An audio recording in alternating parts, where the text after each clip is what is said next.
All right, welcome back to D-Pod, everybody. Hey, it's pretty neat that we're at episode 25. It's kind of crazy, actually, and it's been fun. It's been a fun process. I've learned a lot personally through this, not just about the technical aspects of podcasting, which has been personally fun for me to learn, but also just a chance to, talk to a lot of people, hear many people's stories, and to kind of interact with, the students at U Chicago through this, in our ministry, as well as, the other people I know who are listening into this. So thanks for joining us on that journey. Now, I've personally been out of town for the past couple of weeks. A couple weeks ago, we were on our spring break trip. We had an episode on that last week. And then this past week, I was at River Lodge in New Jersey for some meetings. And so I wasn't around. And so we've been sort of on a hiatus for new content for D-Pod. But we will get that up, kind of get that going soon. But for this week, I wanted to feature an episode from a different podcast, actually. Now, a lot of you guys know Noah, and some of you don't, but Noah, he used to be one of the staff here in our U Chicago ministry. He actually helped plant the church here in 2018, along with the other class of 2015 brothers. And recently, he started up a podcast as well that he has called Noah's Arkives. Yeah, I like that name. Anyways, yeah, so he started up a podcast where he's sort of interviewing people, and it's sort of geared towards the general audience, having people share different stories. So he's had a couple of our church people on. But last week, he actually released an episode that is entitled Jayden and Nick, a love story between political opposites, transgenderism, Jordan Peterson, U Chicago, and more. Now, that title itself is very interesting, but Jayden, the person, Jayden and Nick, the two people they interview, but Jayden is actually someone that I had a chance to interact with during the pandemic when everything was on Zoom. At the time, she was a U Chicago student. Now she's a grad. But I knew she was friends with Noah and some of our staff. And I remember she joined us on Zoom pretty regularly for a particular season during the pandemic. And at the time, I knew she wasn't a believer, but I was really glad that she could join us and we could kind of interact with her. And, especially during that time when everyone was having such a hard time. And I had heard recently, actually, through Noah and his friends that Jayden had decided to follow Jesus recently. And I was so happy and shocked and just really grateful to hear that news. And so then when I saw this recording, or when I heard this recording that Noah did with Jayden and her now fiance Nick, I was really, really just blessed hearing the story. And I thought it'd also be super interesting for people who listen to D-Pod to hear this story, especially for the U Chicago students, to kind of hear from someone who was at U Chicago, was a complete atheist, and now just through God's leading is now a believer. And so for today's episode, I'm just going to go ahead and play that. And I hope you're encouraged and challenged, and I hope it gives you a lot of food for thought. All right, so with that, I'll go ahead and feature this episode. All right, so on this episode, I've got Jayden Wang and Nick. Actually, Nick, what's your last name? Henneman. Nick Henneman. Yeah, two friends of mine. They recently got engaged, which is super awesome. And you guys also recently got baptized. Actually, what's the time difference between the getting engaged and getting baptized? 15 minutes? Oh, it was the same day? Yeah. So okay, that's super cool. my pastor is he's a very friendly guy. He's helped us out quite a lot, and I texted him 2 days before we were going to get baptized and basically asked, "Hey, is there any way that I could propose on the day that we get baptized?" Uh-huh. And then we kind of talked about it for a second. And then that Sunday when I got to church, he basically called me on my way to church, because I drive 2 hours to go to the church that Jayden goes to. And he said, gave me the plan, and it was basically right before we get baptized to call us up and have us come front and center and tell a little bit about how we got to the church, and then let me propose in front of everybody. And we go to a pretty large church, so it was proposing in front of at least 1,000 people on camera live stream and everything. Wow.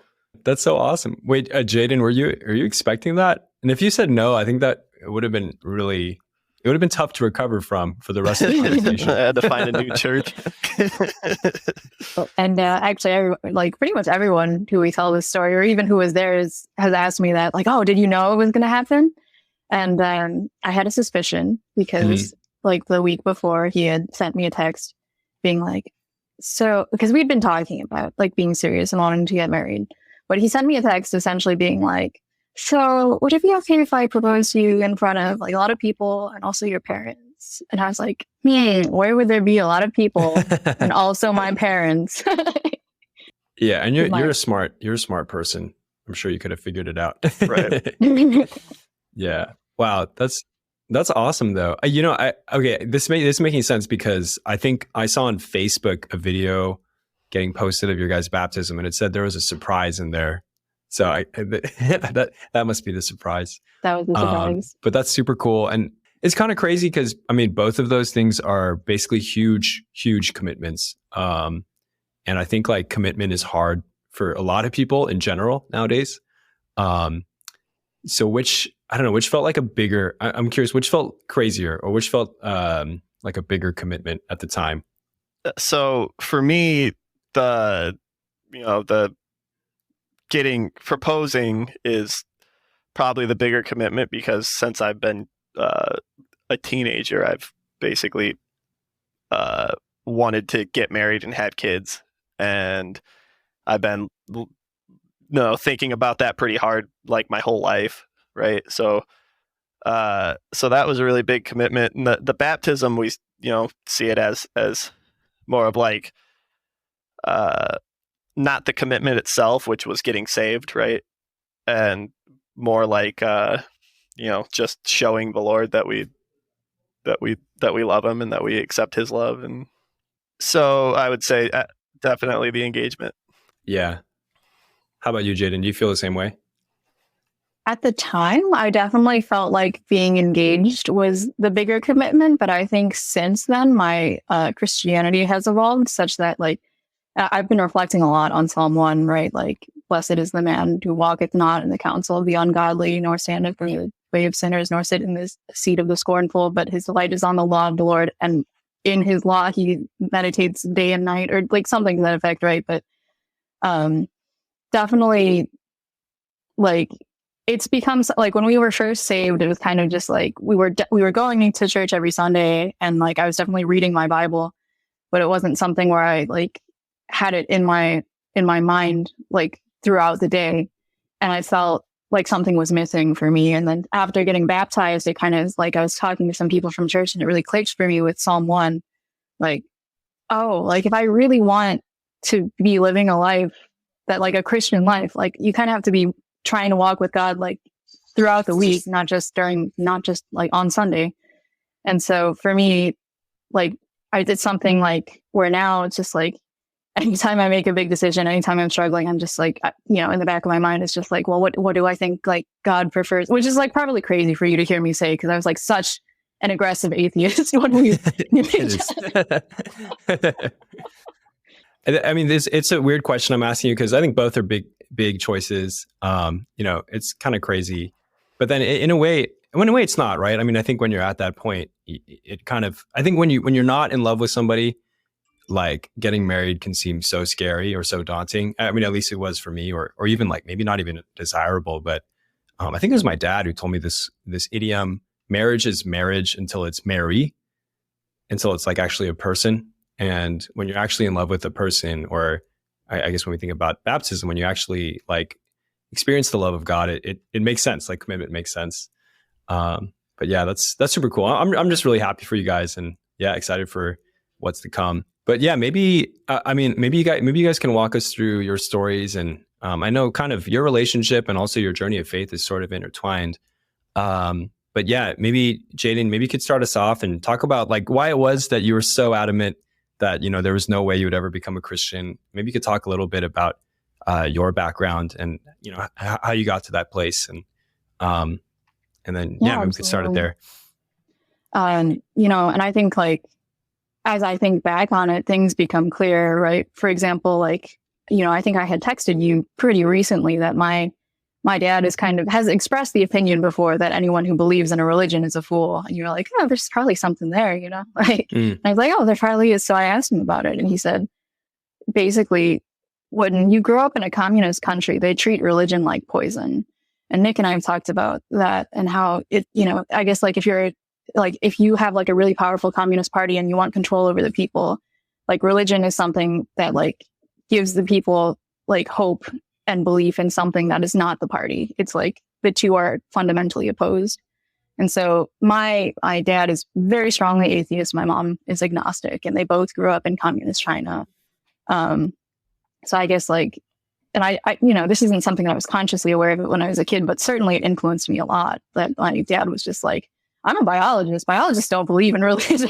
Like, and I didn't, I just took his word for it. I didn't think about like where's that coming from in his own background. And then, I grew up and was really into sciences, and for some reason, sciences attract a lot of like not so social, like, or at least I don't know, maybe not everywhere, but in my school, it was just like we were a group that I would say like we all thought we were like the smartest ever, and something about being the smartest ever comes with like this idea like I don't need religion. Like people who need religion like there's something off with them. Like it's kind of like this idea of like if I'm so intelligent and I'm like doing so well and doing so much better in like intellectual pursuits than everyone, and I'm not religious, and like these people who are doing like less well than me are religious, like I think I'm right. And it's just like surrounded by people who just like, well, if I have a dispute with someone else, like I'm pretty sure I'm right because I'm pretty smart, like, which doesn't sound great, but it's kind of like the attitude. Yeah.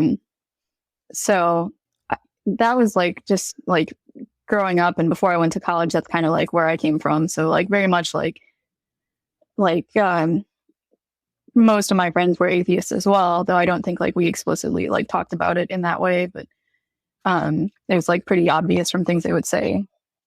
And then in college, I was like, it's funny because at the time I was just like, I had like a lot of bitterness, and for some reason, a lot of it ended up getting directed at like religion. And in some ways, I think it was because like I was very jealous of people who were Christian. Like I had a lot of issues like in middle school and high school with feeling very existential, feeling like, because if you're an atheist, you kind of believe like everything happened by random chance, and like you don't really exactly know what you're doing, and you don't exactly know what you're trying to accomplish in your life. And it's a source of like really significant, like very deep distress.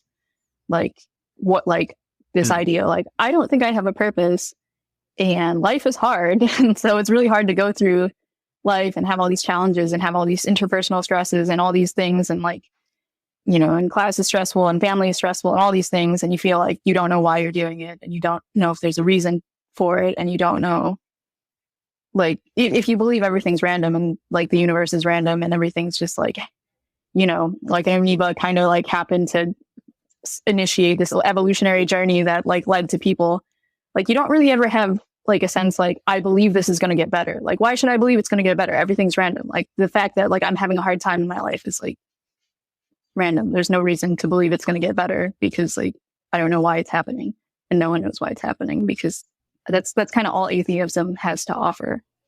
Yeah, I definitely growing up had some family issues, and like a lot of stresses there. And then college at UChicago, I'm sure like anyone who goes to UChicago could tell you that UChicago is pretty stressful. And I started like getting really severe depression and really being like, really having like a hard time. And it's funny too, because I talked to someone from church, and she said like some of the people who are like the most aggressively against religion are the people who in their hearts are searching the hardest. And, in hindsight, I would say that was probably me. Like, I'm like, I want a meaning, but I feel like I can't believe this thing, but I'm jealous of people who believe this thing. And it comes out as being like resentful, or like being bitter, or like being aggressive. Like, I'd kind of say that's where I was at when we first met. Yeah. So to what extent do you think you were like aware of that at the time? Or do you think this is more clear to you in retrospect? I mean, I think like at the time I was aware that like, I felt like when you say like I was grilling you, I felt like I was like really like I think even in the moment, like after, like we had some pretty intense conversations, and like in the moment afterwards, I'd be like, why was I so intense about that? Like, why am I so angry? Like, but not really clear on why. But I think in hindsight, it's been really obvious. Like, oh, I was jealous. You know, it's a beautiful, wonderful thing to be created and to have a creator who loves you and who has a plan for you, and to have that confidence that, you know, even if things can be terrible, but, you know, there's a plan for me, and things like it's going to lead to something that will like allow me to see in hindsight that this had a purpose. This happened for a reason. Right. I do think part of the anger might have been because of actual or maybe perceived evils of the church or of Christianity. Like, I do remember at the time, I think some of the questions you had were, you know, kind of related to, oh, why are Christians so mean to like transgender people or LGBTQ people? So I wonder, I do probably think that, you know, maybe whether it's actual like evils that you experienced or saw, or kind of just sort of the stereotype or media perception or perception given by the media. I think maybe there was some of that going on too, like kind of issues with what the church seemed to be doing in society. I definitely think in hindsight too, and Nick and I have talked about this a lot, but a lot of things like that Christians do wrong get really amplified in the media. Like, they'll be very quick to point out like, oh, it's like Christians who are like doing this, or like, particularly when it comes to like, I think like the LGBTQ community, like, you know, like when that was in the news, it was like always just like, oh, it's a Christian bakery that won't bake the cakes for like the gay couple or whatever. And society for some reason has like put up like being kind to LGBTQ people on like a pedestal. And like, it's to the point where like I was very serious. I very seriously thought that I was transgender when I was in college. And now that I'm outside of college and like I'm in a relationship with someone who loves me, and like I can kind of like just be myself and feel more comfortable being myself. It's like, I'm 100% not a man. Like, I don't know, like, it's kind of crazy that I thought that, but just like when I thought I was transgender and expressed it, like people who had like never had any interest in like who I was or what I was doing were like, oh, congratulations. That's so great. Like for some reason, it's like the thing that people feel obligated to support. And I think for some reason, like when anyone like opposes like the LGBTQ community, like it's like the thing that society tends to converge on as like, this is bad, like this person is bad and they did a bad thing. And usually for some reason, like faith becomes a part of that, like this person who is this faith did this bad thing. And I'm not sure exactly why. But. Yeah.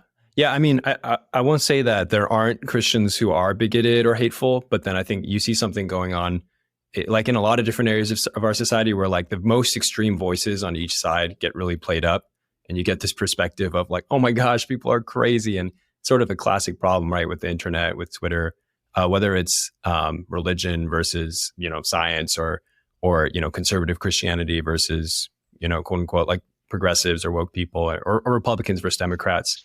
And I think maybe, you know, there's some financial incentives to the platforms that kind of, you know, give voice to these things.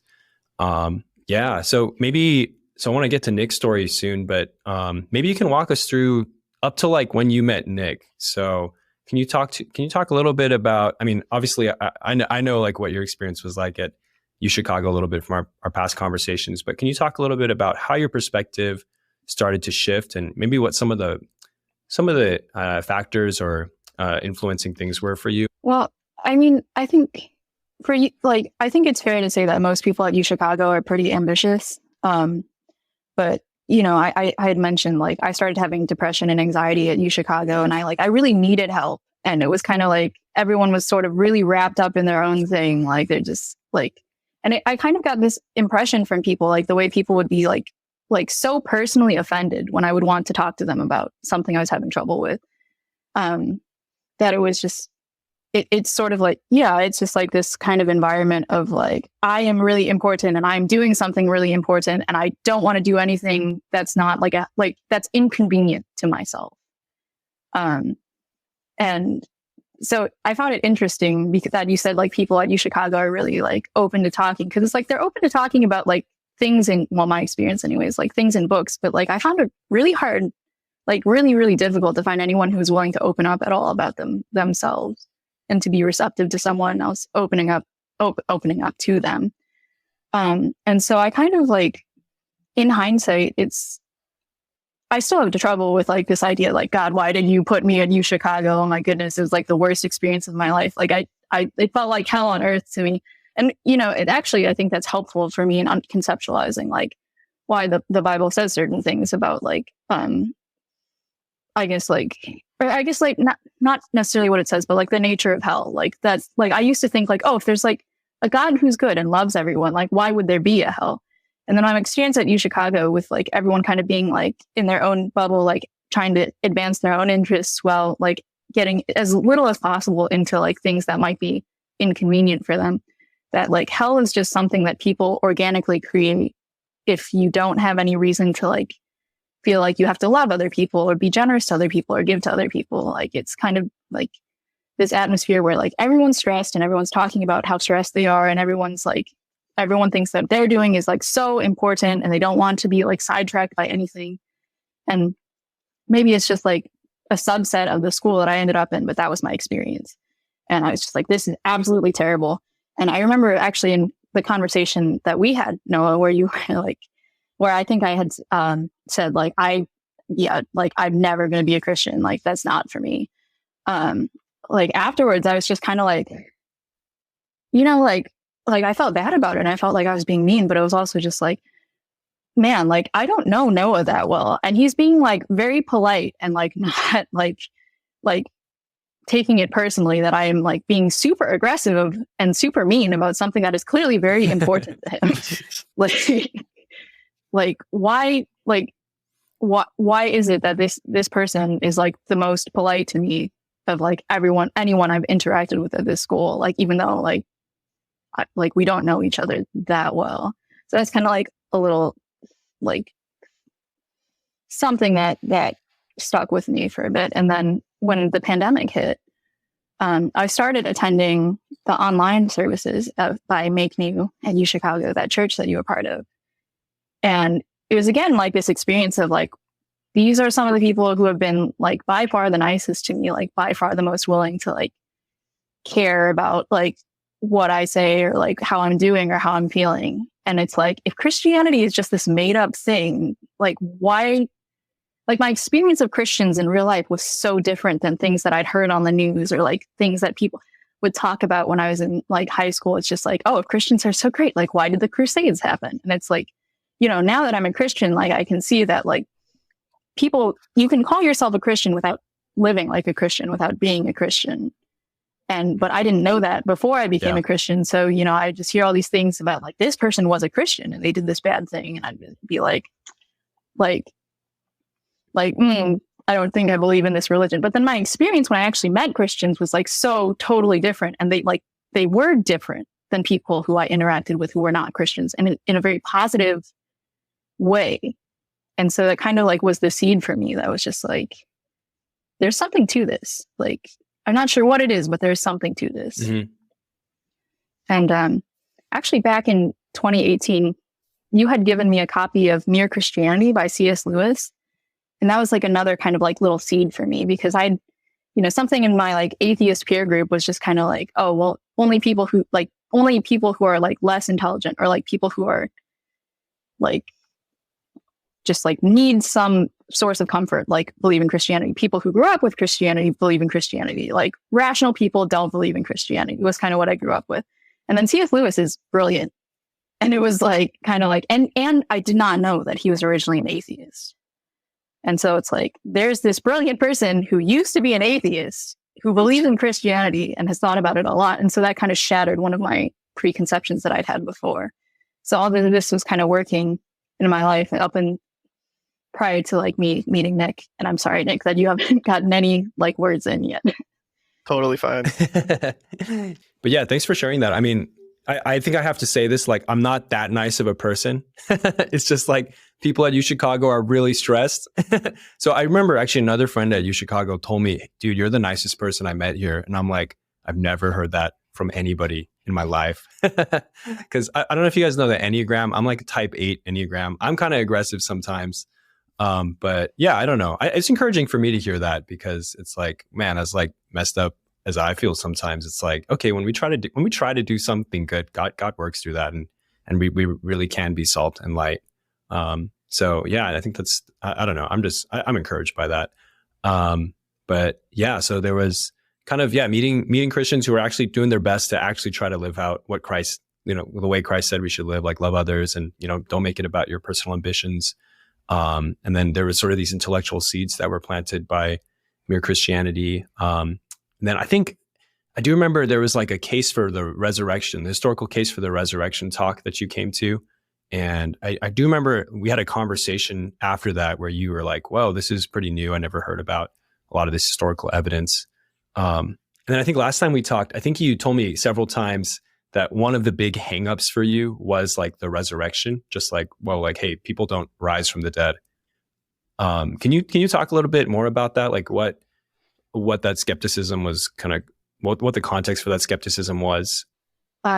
So I mean, like, I come from a really strong science background, and in science, a lot of the time you kind of assume that the way you observe things to be working now, like, must have been the way that like they've always been working. Like, for example, gravity, like, you don't assume that it just like arose out of nothing one day. Like, you just assume that when there's things of adequate mass, like they have gravity and they pull things toward them. And like, so like in my mind, thinking scientifically is assuming that the way you observe things to be now and like what other people have gathered, like evidence of like the way things work. For example, like I haven't observed like Gauss's law for electricity and magnetism, right? But like presumably someone put a lot of time and effort and a lot of energy in the lab into finding this thing.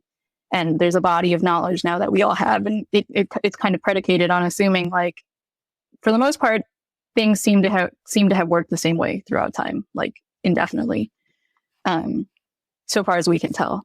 And you can kind of get at that throughout with various means, like with chemistry, with like, Nick and I were talking about carbon dating, for example, like there's a way that things have worked. And so far as we can tell, they've always worked that way. And so for me, like the resurrection is just like, well, so far as I can tell, everything dies and everything has always died. And things don't just come back after dying. And but I remember attending that talk and like about the resurrection and seeing how much thought people had put into it. And I think something like an illusion that a lot of atheists have and that I had is that like as very intelligent people who are largely pretty rational, like we think that everything we believe like must be like pretty intelligently and rationally figured out. But that isn't really true. Like I remember telling you after that talk, it's like, people told me that man walked on the moon, and obviously I still believe that man walked on the moon, but like, I didn't have to like go and calculate the escape velocity and like verify like what is required for people to go on, like, when someone was like, would come to me with something from Christianity, it would be like, okay, all cylinders are firing in my brain. Like, what is wrong with this? Like, what is the thing that makes this fall apart? But like a lot of science, like I believe just on the basis of the credibility of people who would tell me that. And it's kind of like a shock to me because I was like under this like impression that was like actually totally false, that like everything I believed was like intelligently reasoned out, which is just like actually like 95% of the things that I believe is probably just things that people told me. And so it was kind of like, it kind of like shed light for me. Like I wasn't convinced that day, but it shed light for me on like how there's something in me that is really fighting Christianity, like really putting all my intellectual resources to finding the flaw in this thing in a way that I don't do in probably actually anything else in my life. Yeah. So then it kind of made you sort of question yourself too, like what's going on. It's not just an intellectual thing. Maybe there's a hard thing going on there as well. I think the point you bring up about trusting authority is a really good point. I think when it comes to like the resurrection of Christ, like did Jesus rise from the dead? Like one of the pieces of historical evidence that we have actually, right, is all these like eyewitness accounts. And actually philosophers say generally you should believe people when they tell you something, because generally people aren't lying. It gets harder, of course, if they're saying something sort of outlandish. And I think it was David Hume who made this argument saying like, let's say you're an Indian prince and you've never seen ice before, you've never seen water freeze, and all these, you send out explorers and then they come back from the North Pole or whatever, and they describe water turning hard, so hard that you can like walk on it. And he actually makes the argument that if you're that Indian prince, because you've never experienced it and it doesn't accord with anything you've experienced, you should actually not believe those explorers. Which is, it's sort of strange though, because we do know that there is ice. So it seems like it's kind of a bad example to me. If anything, it shows maybe the limitations of just making judgments based on our experience so far. But then I was talking about this argument in philosophy 12 at UC Berkeley, arguments for and against the existence of God. And the professor, who was actually a Christian, who I found out later she was Christian, asked the students in the class, so what do you think about this Indian prince story, you know? And is there ever a point at which you would actually start to believe these people? And I think if you're that Indian prince, like, let's say you don't believe these guys, you think they're, you know, they have some kind of plot or they're trying to trick you. But what if each of those people was willing to die for that statement? And they believed it so firmly that they would say, yeah, you can, you know, kill me even, but I'm not going to take this back. I think maybe then you would know, okay, these people really mean it because they're willing to put their whole life on it. Like they really believe that they've seen this thing. And then when you come to the resurrection, you have so many people who actually not only claim this thing that they saw the risen Jesus, but that they were actually even willing to die for that statement. And you know, they say no one dies for something that they know to be a lie. But yeah, thanks for sharing that. And maybe this is a good point to bring in Nick. So you graduated from Chicago.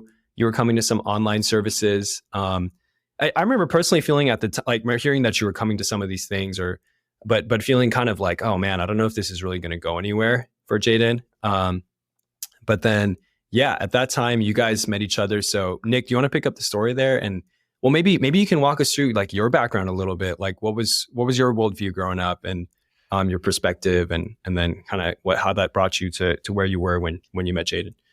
So my worldview, and me and Jayden and I became Christians on the same day, right? Up until that point, I was very interested in Christianity.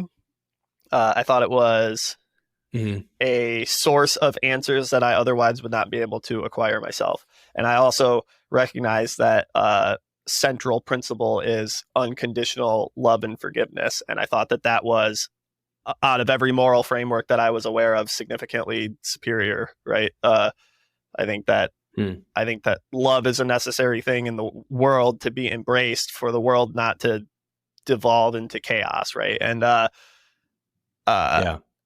and I had a hard time coming to Christianity because of the main church that functions in the town that I live in. And it's non-denominational. And real quick, what do you consider yourself a specific denomination? Yeah, my church is like technically Southern Baptist, but I think we're not too like crazy about the denominational thing. Yeah. Right. So I mean, we're currently going to a Baptist church, but we don't agree 100% with everything that everybody believes at the church that we go to and stuff. But what I was getting at was my perspective had been seriously warped by Catholicism, because more than anything, just kind of the way that power structures kind of corrupt people, and then you have something that's like a religious establishment whose principles are founded in the Bible, who have some pretty publicized atrocities that have been committed, and that get the media want to amplify that, like you guys were talking about earlier. And a little side note, I'll do my best to avoid any sort of political ranting. I'm very prone to doing that kind of thing. So I know that's not why we're here, right? I don't mind. Yeah. Well, I think that you get corruption in these powerful institutions, and then other powerful institutions like government, for example, and media would like to amplify those, because then it'll draw you away from God, which is competition for them.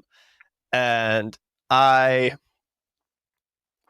tried going to this church when I was a teenager. And one of my first experiences at this church was I walked into a service that I was invited to, and there was a guy in there who was speaking in tongues and rolling around on the ground. And to me, as somebody who was not used to that kind of thing, my what I was like, do we need to call an ambulance? Like, is this guy having a seizure? And everybody's just kind of standing around clapping.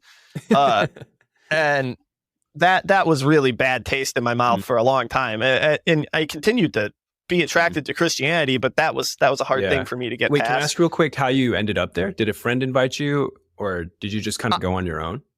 I started going, I was invited, but the reason that I was going was because I've been a musician most of my life. I started playing the drum set when I was a kid, and they had a youth group where I could go in and play drums with the band. Nice, yeah. So that's why I started going in the first place. But I was open to it. My parents were Lutheran, but they're not like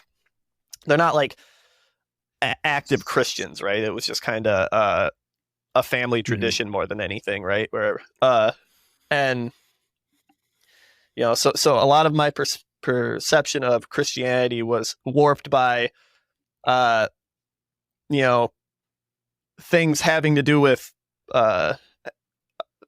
parts of Christianity that exist that are kind of outside of the Bible, which is, in my opinion, it's a lot of things that go on in Catholicism, and then also, you know, public opinion, and all that kind of thing. So it was hard for me to get past that, but I'd known for a long time that I would like to, based off of what I said at the beginning, which was basically that I already decided that it was a superior moral framework to anything else that I was aware of.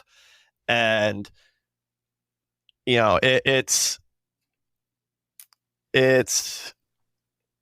really unfortunate that there's that enormous social pressure, because my life has improved dramatically in the very short time since we've decided that we were going to, you know, accept God's forgiveness, and, you know, that you know, everything that goes along with salvation, right? And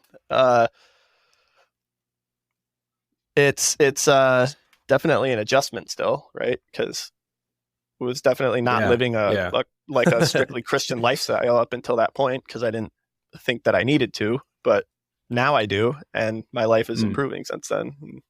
I think I answered the question. I can't remember what it was exactly. I was, for sure. I was asking about your background, so that definitely, explains a lot. I think I'm curious. So where did that positive picture of Christianity come from? Was it from school or from a friend or relative? And then I'm curious, what made it? So you mentioned kind of the institution of the church being an obstacle to actually becoming Christian yourself. Were there any other obstacles as well? Mm-hmm. And the institution of specifically the Catholic Church, but my affinity for it came from just simply like understanding some basic statistics about human generosity, which was something that I delved into because I've always been very strongly anti-authority since I was like a little kid, and I've always cared about you know, the state of the world, and I've cared about politics since I was a teenager. And in that journey of figuring out those things and where I stand on them, there was a lot of like, people are telling me these things and I don't really know where this information comes from, so I'm going to dive into it. And one of the things that I found a long time ago was just and I wish I could remember the specific statistic, because I've only seen a billion statistics in my whole life, so it's kind of hard to keep the numbers straight, right? But one of them was just evangelical Christians are responsible for like some ridiculous majority of all of the charitable donations that come out of the United States, right? And the United States is responsible for a ridiculous majority of all of the charitable donations that happen in the whole world, because, you know, partially because we're so wealthy, but also because our country is founded on Christian morals, and it's a good thing to care about people who need, and not saying that that's not the case in other places in the world, but it's very strongly the case in the United States. And figuring out kind of why those things are and what exactly what it is about Christian morality that makes that the case, made me kind of figure out, without even really like influenced by Christians, or I hadn't even like read anything in the Bible at this point, but just looking at kind of the information that existed that I could look at and say, okay, this tells me that for whatever reason, if I were to become a Christian, I am significantly more likely to be happy and fulfilled and generous and, you know, have a strong community, which I think is incredibly important. I thought was incredibly important before being involved with church in any way. And, you know,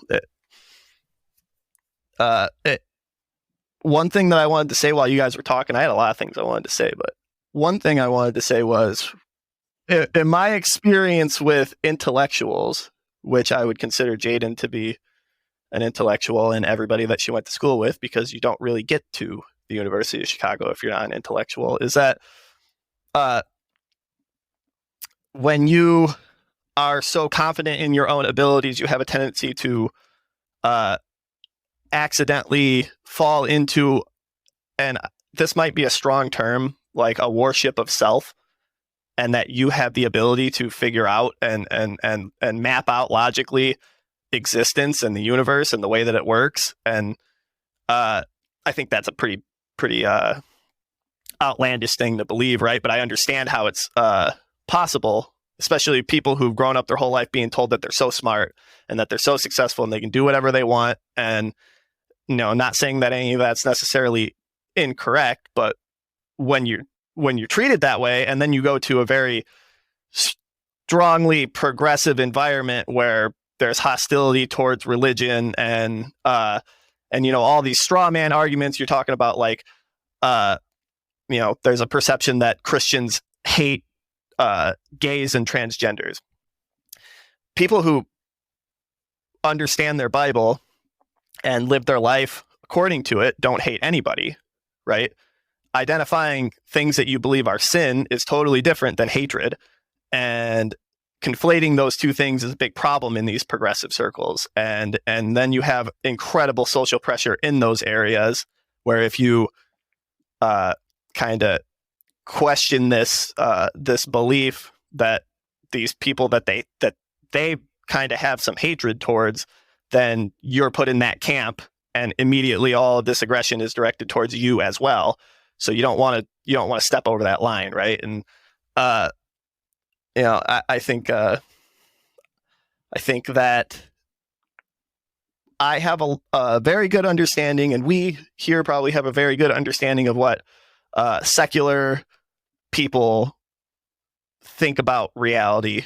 And I think that they don't have that good of an understanding of what Christians who actually try to use the Bible as doctrine for their lifestyle believe about reality, right? Or at least the way that you're supposed to deal with other people and deal with the world.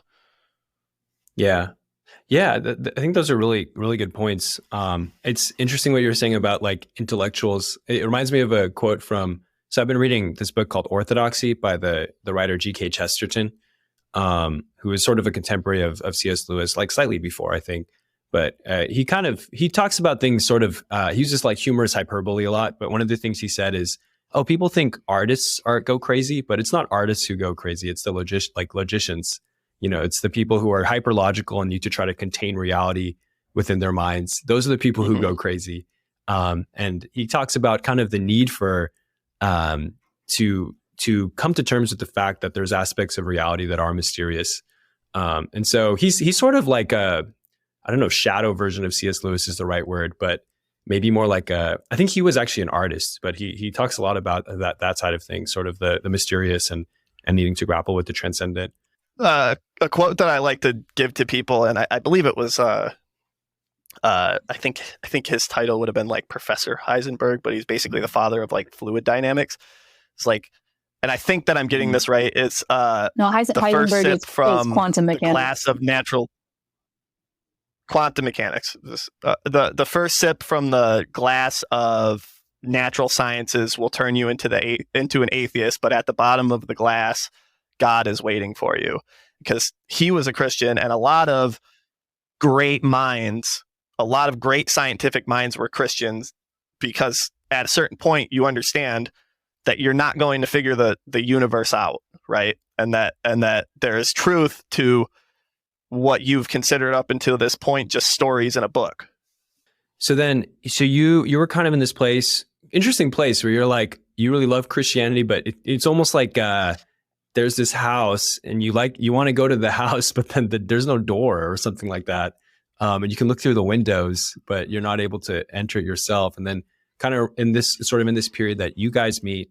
And I've heard from Jayden a little bit about how, like, when you met Nick, there's a lot of ways like he challenged you. I think politically you guys were in like coming from very different backgrounds. So completely opposite camp.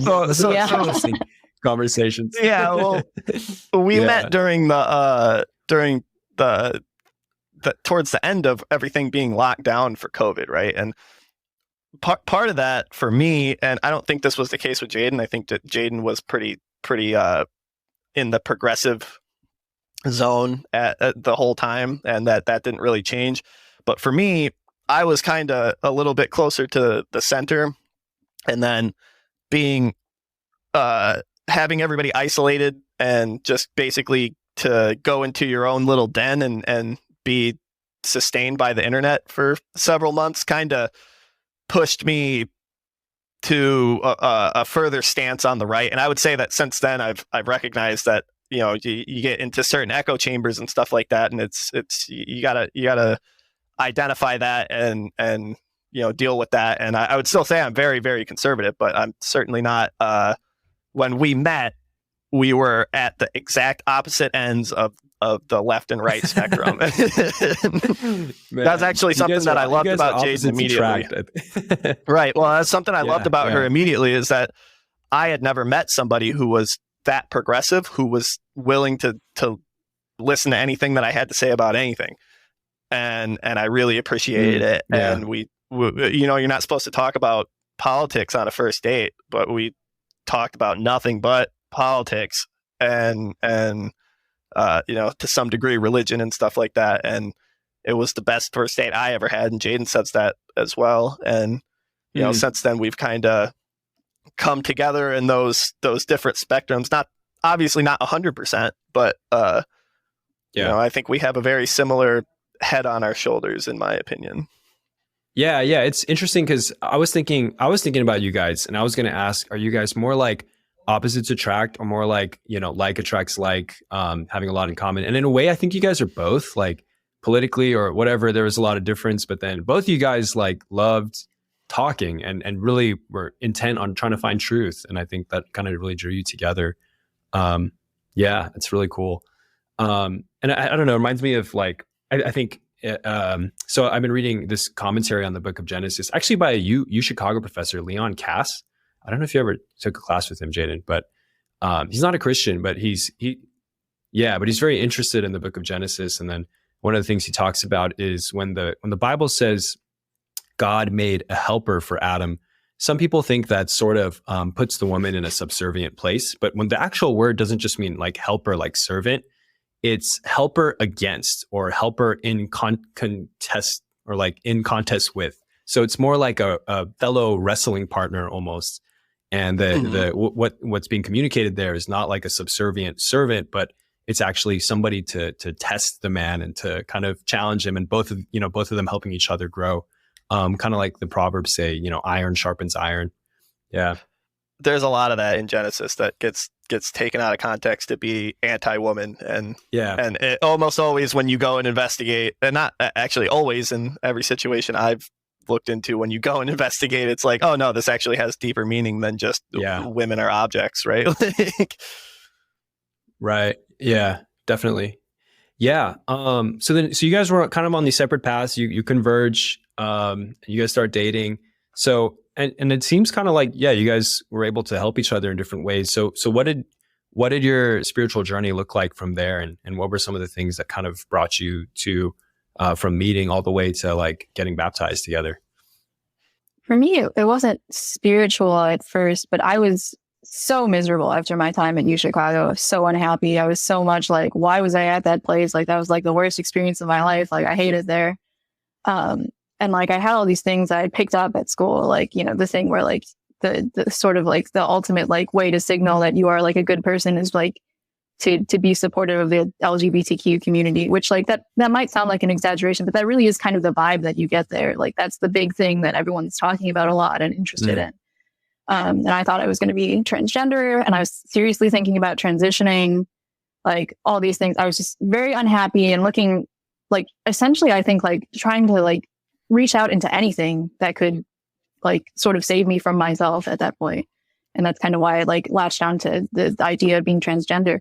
But Nick had like very Christian conservative like values, right? Like in Christianity, like family is very valued, marriage is very valued. And at UChicago, like the kind of people I spent time around, like, and for some reason it's more prevalent too in like people who are going to therapy to be like polyamorous. I don't know if you're familiar with that term, but like just people who aren't interested in being in a committed relationship, like not just not interested in marriage, but not interested in being in any kind of committed relationship, but still wanting like some semblance of the closeness and some like, and you know, the ability to be physically intimate, but like not anything that would like tie you down to a person. Like, so, you know, and I thought like, so I was kind of like in this sphere where it's just like, you know, I thought I was going to be transgender, and then like a lot of people I knew were polyamorous. So I was like, oh, maybe this is the thing that I should be doing. Like, I don't, there's just kind of a lot of people at UChicago who I think you're encouraged to question everything, but it kind of gets to a point sometimes where you're just like, how do I know that good is good and bad is bad? Or like, and a lot of people like kind of like look down on tradition a lot. And so like, you're kind of in this space where it's just like, I don't know what's good is, I don't know what bad is. Like everyone wants to like toss tradition out the window. Like what is there? Like, what am I doing? What am I supposed to do? How do I know? Yeah. It's like Nietzsche says, when you kill God, like, there's that quote from that God is dead passage that Nietzsche says, where if you kill God, like it's like you're wiping away the sun and the horizon, and we're floating up and down, left and right. And if you're floating in empty space, you're going to feel some kind of vertigo, I think. Yeah. And that really speaks to me. I would say that's an accurate description of about where I was when Nick and I met. But you know, Nick had like very strong Christian values despite not being a Christian. Like he believed that like family is really important. Like family is the core of society. And he also believes that it's important to be committed to another person. And like in my head, you know, I was kind of just like, why should I be committed to, you know, like I have all these polyamorous friends. Like what would commitment do for me? Like, and I kind of, but like in the course of our relationship, I was like, this is like the most like solid rock that I've ever had like in my life, is like someone who just wants to be committed to me.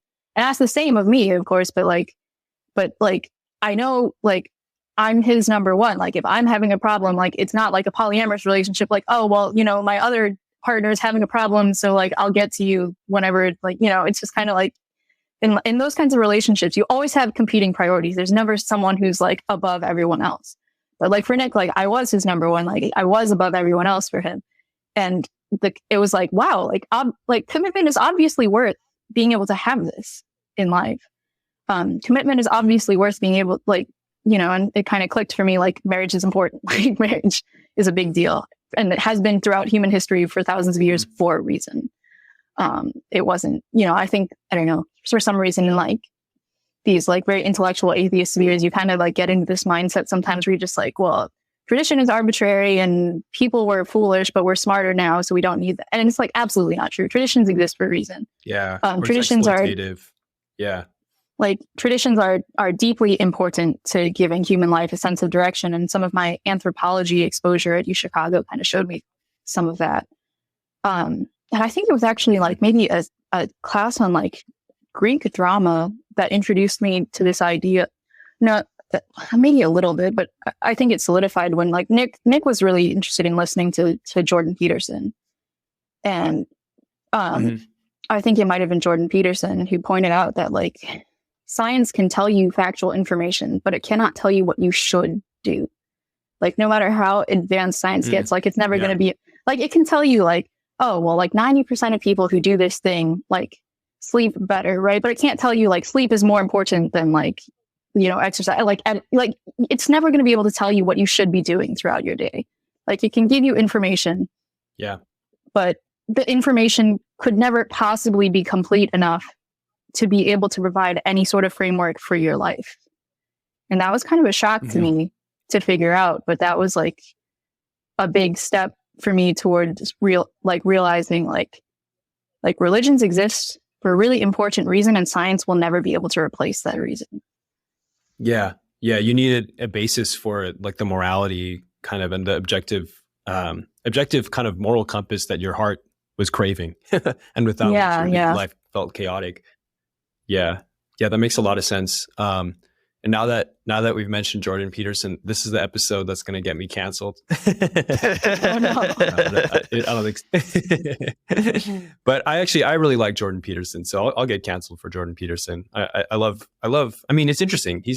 I don't think he's exactly a Christian, but he's so honest, I think, about how he reads. Yeah, how he reads the Bible, and has helped a lot of people. I guess yourself included. But he has a 16-part lecture series on 2 separate series now on Genesis and then Exodus.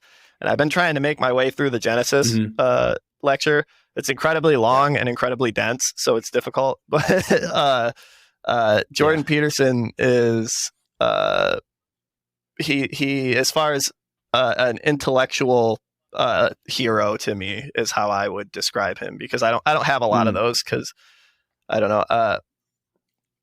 One thing that I meant to mention earlier on my orientation towards Christianity that I would like to real quick was just simply that I understood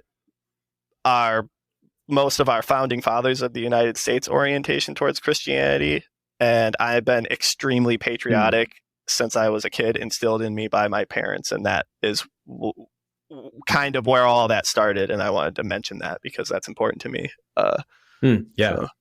Yeah, definitely. Yeah. But yeah, Nick, maybe you can pick it up there too. And sort of like, as you guys were dating, what sort of progress did you make in your perspectives, or, I guess one of the pivot moments for you guys was meeting somebody important in the park, right? While you're doing Pokemon Go. But up till that moment, were there any other milestones or things that were helpful for you along the way? Or even, maybe you can even talk a little bit more about, Jordan Peterson, and like what kind of stood out to you, or what sort of helped you from what you heard? Well, so one of the most important things to me as far as me and Jayden's journey together was, before I met Jayden, I thought that, and I honestly believe this, I thought that basically everybody who considered themselves like a progressive or somebody who's like far on the left side of the spectrum literally hated me and hated everything that I stood for. And I think that there's a good deal of that. But I've gotten out of, like I said earlier, I talked about echo chambers and stuff like that. I've gotten out of that mindset, and Jayden is the main reason why I was able to even do that. I think that I would have, as we kind of came out of our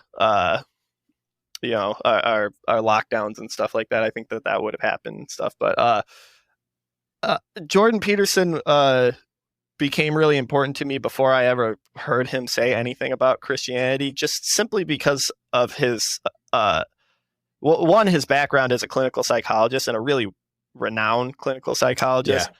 And then a lot of his earlier work before he really like got publicized for his talks about Christianity and stuff like that was just simply on how you should make your life better.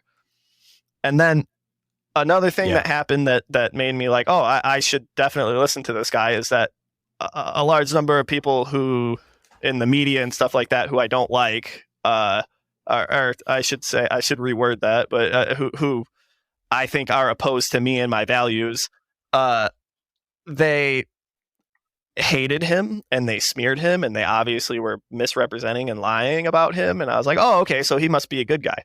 Right? So I went and listened to him a lot, and it's good publicity. So that was a big, right. That was a big reason why I really was drawn to him. And then he helped with Christianity basically at the same time that Jayden was helping me open myself back up to half of the country. Right. And up until that point, or up until the point where we met our missionary friends at the park, all of that combined was kind of making me more open to fundamentally changing my defensive posture on my life and interacting with the world, right? Which is what I had before, which was basically that like the world is not a nice place, and that it's going to hurt you if you let it, was kind of the way that I felt about everything, and all of those things in sequence really help break me of being reliant on that mindset, right? Yeah. I don't know. I love how you guys, in a way, rescued each other from the potential extremes that you could have gone down, right? And through that openness to just each other and to where this relationship was taking you. And I don't know, in a way, it seems very Genesis 1 to me, or Genesis 2, where it's like God brings these two people together, and through that, they're meant to gain a greater understanding of the transcendent and of what it means to be human. But yeah, that's probably a digression. But so you guys meet this missionary couple or lady at a park while you're playing Pokemon Go. And it's funny. It was funny for me to hear this part of Jayden's story because, Christians talk about evangelism, like sharing your faith. And this is sort of like the quote unquote stereotypical, like 1970s, go to a park and share the gospel thing. That's not supposed to work in our society.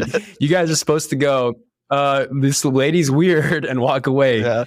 But that's not what you did. And I mean, obviously we know like you guys had been, I guess God had been guiding you, and you'd been seeking truth that whole time, and you were really kind of ready for that. But can you tell that story, like what happened and then kind of where things went from there? Maybe Nick, you could start us off. Okay.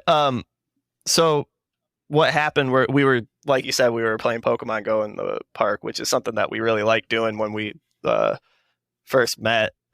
We do like outings. Gotta catch them all day.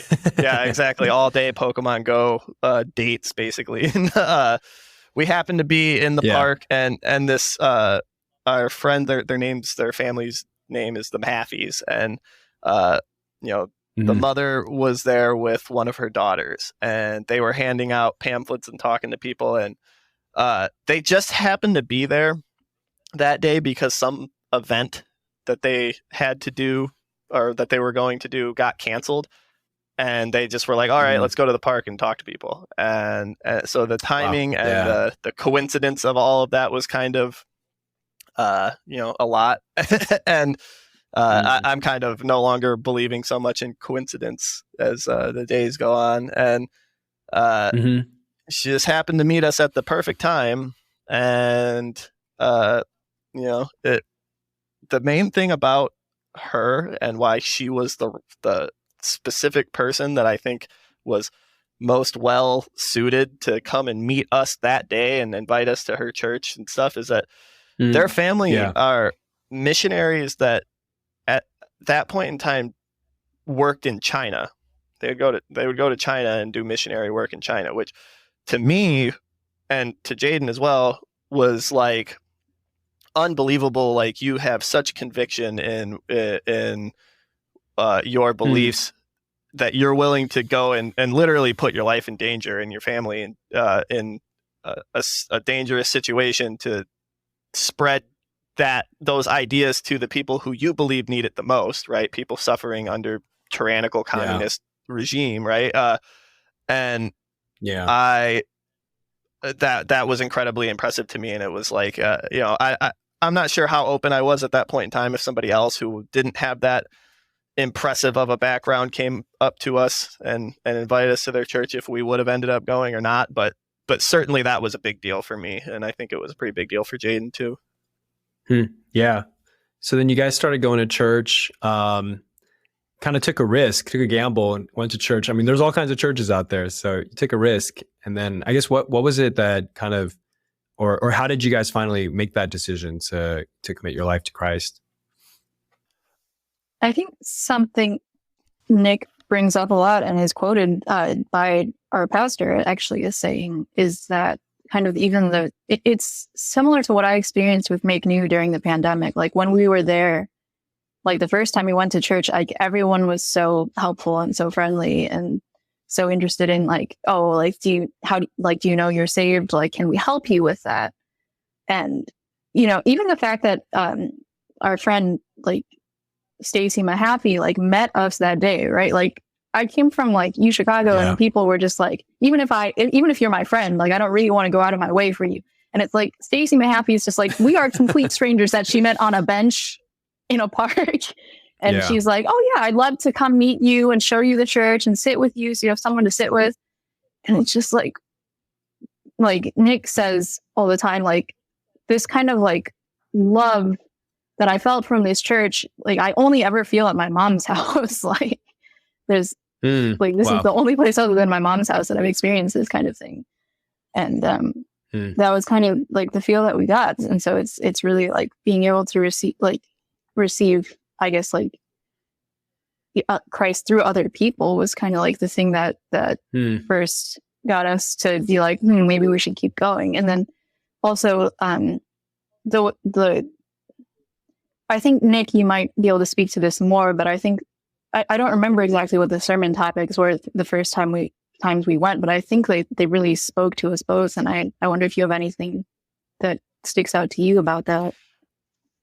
Yeah. So the main thing that I would want to say is that I really love our pastor. It has a lot to do with the comfortability with the church and stuff like that.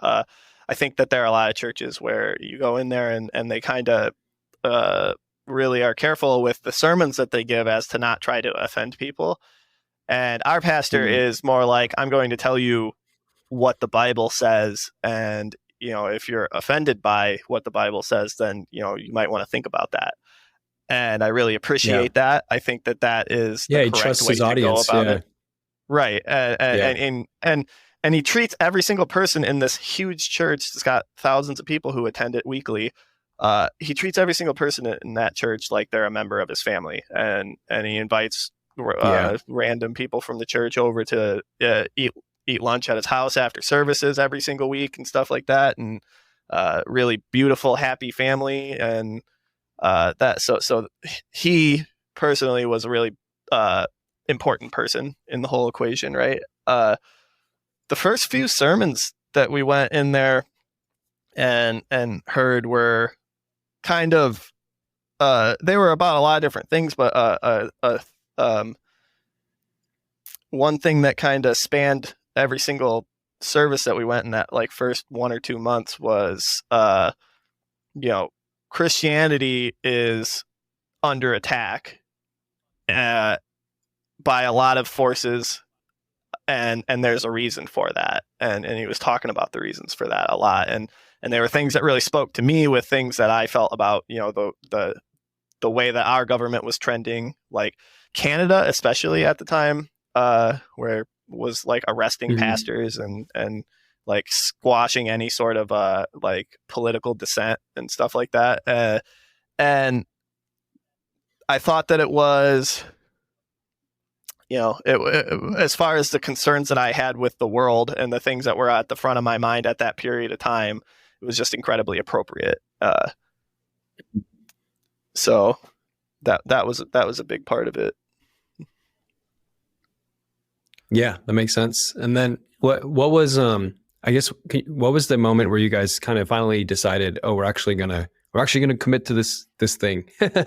And like, I mean, like making any kind of commitment is not easy, even to decide what college to go to. I mean, I remember I was deciding between UCLA and UC Berkeley, and yeah, I just finally just chose UC Berkeley almost like on a whim, but it's just hard to make decisions. So how did you guys finally say, okay, I have enough certainty? And one of the things about religion or faith is you never get 100% certainty, right? So how did you get to a point where you guys were comfortable with like, yeah, Christ was real. He died for my sins, rose again. I'm going to put my faith in this. Was there kind of a moment? Did that happen at the same time for you guys, or was it around? How did that work for you guys?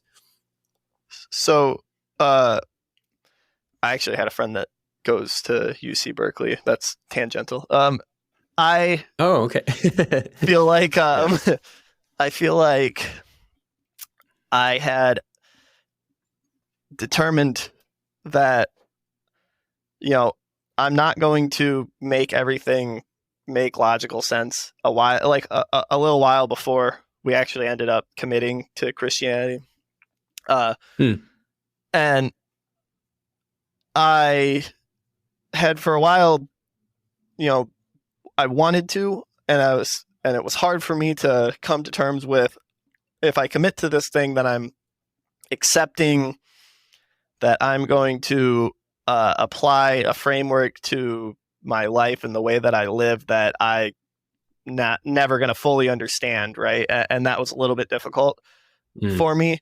But the reason that particular moment made it, or like period of time made it so that I was able to do that and not be worried about it, was 100% meeting Jayden and the positive trend of my life at that point, because there were some circumstances surrounding us meeting that made it incredibly unlikely that we would even meet in the first place. And then when we met, that it would be positive, right? One of those things is we live 110 miles away, and we met on Tinder. Right, I don't know how much you know about Tinder, but you can only match with people who are at most 100 miles away from you, right? So that was already something where it was like, it was already something where it was like, okay, probably not likely, but it happened. And then we met, and then it went so well. And Jayden gets upset when I refer to her as an angel. And the reason that I do that is because I actually feel like Jayden was a gift from God that I could not imagine anything better happening to me in my life. And it kind of made me feel like, okay, I think probably I can have faith in this power that clearly loves me very much, right? Like, because brought me such good things. I've had a good life up until that point too. So, But like my distance settings on Tinder, depressed, Chicago angel. But my distance settings on Tinder were actually such that I shouldn't have seen anyone who was further than 20 miles away from me. And we cannot, for the life of us, figure out when we would have been within 20 miles of each other. Wait, so you guys saying God used Tinder to bring you to him? He works in mysterious God's plan is wild, okay? Like I literally told Nick, like early into us dating, if like he were a Christian, it would be like a hard no for me. Like I was like not interested. And now we're both Christians, right? Like the atheist and the agnostic coming together to bring each other to Christianity. God's plan is like wild. Just like you would never have predicted it. Yeah. Couldn't come up with this. I couldn't come up with it. Yeah. But I mean, I love the story. I mean, it reminds me of, so Dorothy Day, the legendary Catholic social worker, who, was very like led the way in a lot of, Catholic social movement in a good way. Speaking of the good side of the Catholic Church. But she grew up Christian and then kind of became sort of atheist, kind of fell into communism pretty deeply. But what opened her back up towards God was having a child and discovering this love like welling up inside of her that she just didn't know that she was even capable or even existed in the universe. And it just seemed like her materialist worldview just wasn't sufficient to like contain the love that she was feeling. So I think God works through that in a lot of ways. I think for me, I'm a pretty skeptical person. So I think the evidentiary side of Christian apologetics is really helpful for me. But it's not totally sufficient. I mean, philosophers point out at the end of the day, you have to base your life on certain axioms that are unprovable.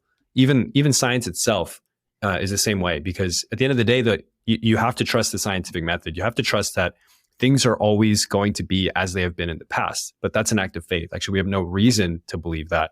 And I think it's C.S. Lewis who says, I believe in Christianity like I believe in the sun, not because I see it, but because by it, I see everything else.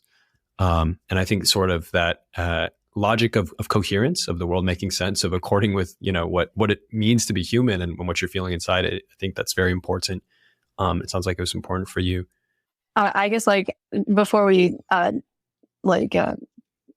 off like your podcast, I feel like I didn't get to answer your question about like what led me to be like, like I'm ready to be saved. Yeah. Like I'm ready to accept like Christ died and was resurrected. Cause that for me was like the thing, right? Like I couldn't get around, like I couldn't wrap my head around. But it was actually like, so I mentioned that I had really severe depression while I was at U Chicago. And so I started like diving into like a bunch of psychology literature. And the interesting thing about diving into psychology literature is like people who really work with a lot of clients who really like are like, you know, have seen like hundreds of people and their stories, like, and, you know, who have PhDs in psychology or like other really impressive academic credentials, they like their experiences working with people, like make it such that they are not like, they are not atheists by any means. And they are, in fact, like very aware that there are mysterious elements to life that like they cannot explain. And, so I was reading like two things in particular really stood out to me in psychology. Like one, there's like this, person whose work is primarily with trauma, and like the system that he developed is called somatic experiencing, and his name is Peter Levine. But he was talking about how like trauma, the kind of the nature of it is that like it tends to spread across generations. Like it, and he was describing this crazy story in which like there are 3 generations of a family, and every single member like in that family, like in that generation, I think it's like a father, a son, and then like the son's like daughter had been in a plane crash. And like, while like, and the daughter, like that final generation, like while in the plane crash kind of had like a vision of like seeing her like father and her grandfather, like telling her what to do to get out of the crash. And like to this psychologist, this was like, you know, I mean, like people who are atheists are just like, well, everything's like possible. I mean, like it's statistically like maybe 1 in a billion, but it could still happen. But it's still, but that to me was crazy, absolutely crazy. And it was something that's not the only example, but that psychologist was just like, I cannot explain that. Yeah. And you know, trauma replicates, and sometimes people unconsciously, like you've been in a car accident before, maybe like subconsciously something's going on that makes you more likely. But like with a plane crash, right? Like you're not the one flying the plane. Yeah. Like that's incredible that something like that would happen across 3 generations. There's, and like that wasn't the only example, but that psychologist was like, there's more to life than what we can understand. Yeah. And the other example in psychology that like would really kind of help draw me into like Christianity was, there's this model, and I don't remember the name of the person who came up with it, but it's called internal family systems. And it's also like a model that deals with trauma.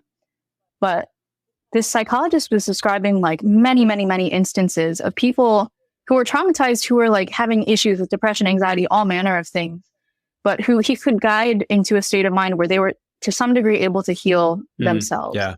And after becoming a Christian, right, like it really is like, it maps super closely onto like people's understanding of the Holy Spirit and what the Holy Spirit does for people.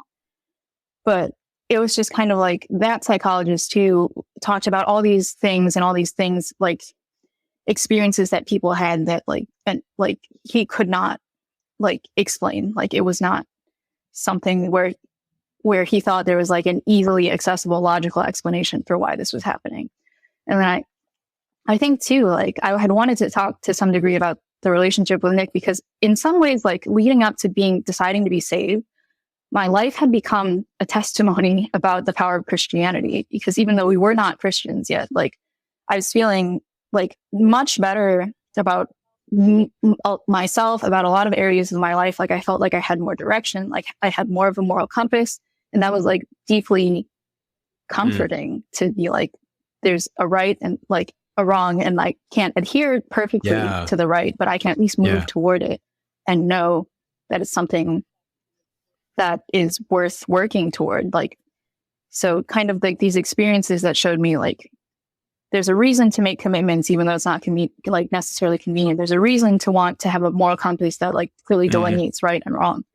And the closer my life came to like Christian values of like, and we would talk about like wanting to have a family, right? And before I had been terrified to have a family, because I don't have a terrible relationship with my parents, but I don't have the best relationship with my parents. I love kids, but I'd always been afraid to have kids, and I'd been so afraid that like, oh, I don't want them to have like depression because of things that I've done to them. But then the way Nick would talk about family in the context of Christianity, right? Like family is like the most important unit of society. Yeah. And to the Bible, to some extent, the way it talks about family, like I haven't deeply delved into those parts, but like, you know, I like absolutely for marriage, like the Bible points out marriage as like incredibly important to people's lives. And I guess like the more I accepted things that Christianity said, and like kind of like the more closely my life aligned with Christianity, like the better things got. And it was in a way that I couldn't get. Like I was like seriously deeply diving into psychology, like reading all these things about happiness, reading about trauma, reading about like my particular issues. And, you know, in psychology, they talk about like how important like it is to have a gratitude practice, you know, and how that helps reframe your life and makes you happier and all these things.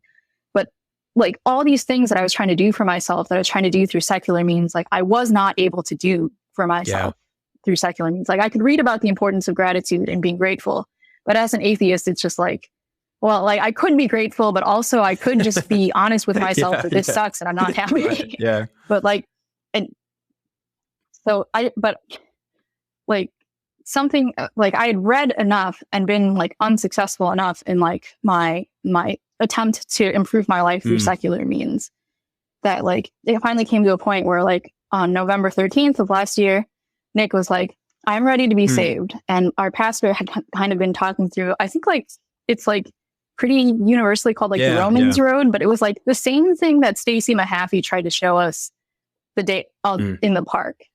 But all of a sudden, like it just felt like, this is so beautiful. This is so right. Like Christ died for us, even though we're sinners, even though we've done so much wrong.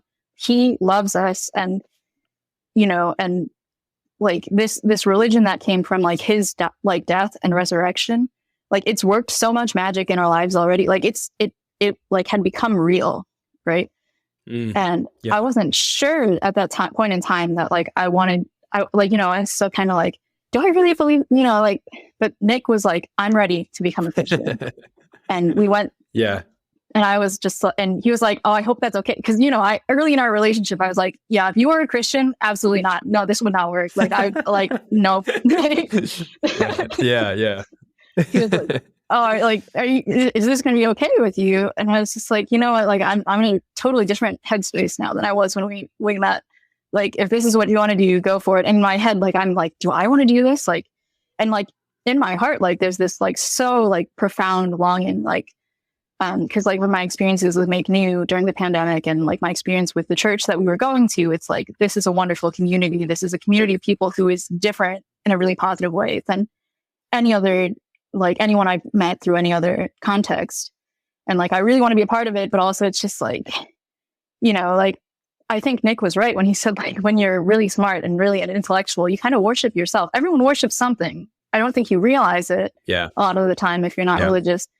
But everyone worshipped something, and I had been for years, and like with the input of and encouragement of other people, like been worshiping like my own intelligence and my own rationality. And so it was like, oh my goodness, like I want this thing so bad. Like I want so badly to be a part of this, like religion that like provides like such a beautiful moral framework. Like the whole, you know, like to love others as yourself. Like that is not natural. That is not an organic part of human nature. But so there's this like longing, like I want that. I want to be part of this. This is wonderful. This is something I have not seen in any other context except Christianity. And then there's this like, but I'm so smart and so rational and not like, so can I really do it? But you know, it finally came together. And so Nick was saved at the church. And then I was like, you know what? It's time. It's time. I'm just going to say, man, this is, this is it for me. Like, yes, I believe that someone died on the cross and rose from the dead, because my life had already, prior to becoming Christian, like become a testimony to like, this is this is something that is real. Yeah. So. Yeah. I love how you put that. And I love how both of you guys really tie what attracts you to Christianity to what Jesus teaches about love. You know, greater love is known than this, than someone laid down his life for his friends, or as Romans 5 puts it, you know, God loved us while we were his enemies. Cause I, as you guys were talking, I had this mental image of like a plane that's hovering above the clouds, and you're wondering, hey, is there like a runway down there? and you break through the clouds and you see the runway, and you're actually just hovering over the runway, and you're already like, it's right there, and you finally just touch down. And I think, yeah, it's not about like coming into a particular side of the culture wars or anything like that. It's that runway that has been laid down by Christ. You know, God's love just breaking into our world and showing us, hey, we're not alone here in this crazy universe, but we're not orphans. There's a Heavenly Father who loves us, who's pursuing us. And yeah, even through like the difficulties of our lives, like the depression or different family issues or just feeling lost and all of that, like God is actually, like we look, even Tinder, like we look at it now and we're like, dude, God was working through all of that. It's so amazing. But yeah, I think that's probably a good place to land the plane and to end it. But thank you guys so much. I really enjoyed this conversation. Appreciate it. Thank you. Thank you so much for having us. I hope you enjoyed that story. Really appreciate the work that Noah's doing on his podcast, interviewing people from all sorts of different backgrounds, getting their faith journeys. And I think it's really important that we keep hearing each other and listening to people's stories. And so if you're interested in his podcast, it's called Noah's Arkives. It's spelled with a K. I'll put the link in the show notes. Otherwise, we'll see you next time.